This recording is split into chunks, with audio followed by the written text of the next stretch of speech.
Hi everyone, Mario here. I have shot thousands of football photos over the past year. And in this video, I'll be telling you the camera settings you need to get right when shooting sports photography. Set your shutter speeds to at least 1/800th of a second to freeze the action and capture sharp images. Use a wide aperture, also known as low f-stop numbers, to create a shallow depth of field and a blurry background.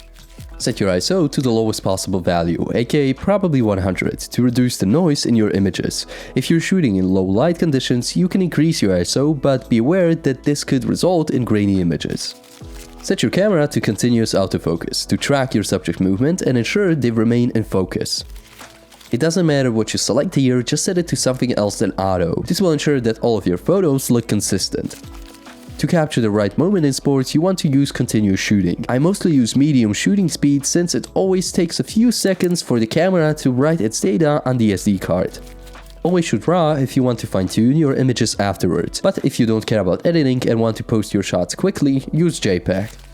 Using a telephoto lens with a focal length of at least 200mm, it's recommended to capture the action from a distance. I would also try to get this lens with fixed aperture so that when you're zooming in and out, your lighting doesn't change.